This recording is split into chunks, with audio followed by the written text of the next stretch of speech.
শোনো যাবি তো? No never. আরে এইদিকে প্রথমে এখান থেকে 4টের সময় গাড়ি ছাড়বো, ডাইরেক্ট যাবো হচ্ছে বোলপুর হয়ে করতে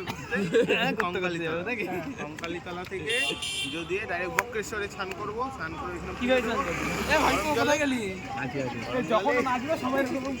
গরম জলে এক কাকা সেই ওই বাঘের মুখগুলো আছে তো, এখানে গিয়ে এরকম করে বাঘের মুখের মধ্যে এখান থেকে ডাইরেক্ট গরম জলটা পড়ে লেগেছে। ওইখানে আমি একটা ভালো কিছু তোমাকে বলেছি, সবাই নিতে পারবে। নামবো না যখন আলাদা এক্সপিরিয়েন্স গরম জলে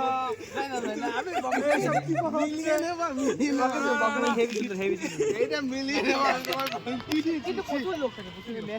যখন ঠেকবে সেই আরাম। কতজন মুতে রেখে দিয়েছে এখানে, যা করে রুতি নাগা যাবে ওইখানে আমরা পথ পথ করে দিবি। ঠেকবে ওই জলটা আটকা থাকে না, পরিষ্কার না, ওটা রোল অন হয় একদম কিরকম যেন ফিলটা হবে, ছ্যাঁকা লাগবে টুক করে আর কিছু মনে হবে না।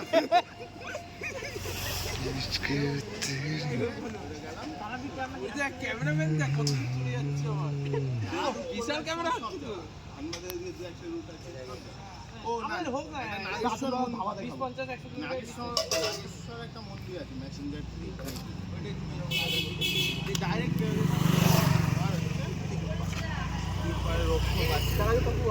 হ্যাঁ, আর তপবন রাস্তায় বললে তপবন থেকে পার সেই দিনই হয় ডাইরেক্ট বৈদ্যনাথে বিয়ে বাড়ি কেমন।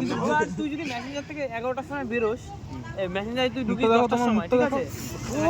ঘুরে ঘুরে খাওয়া দাওয়া করবি তুই ওখানে। কাটলাম।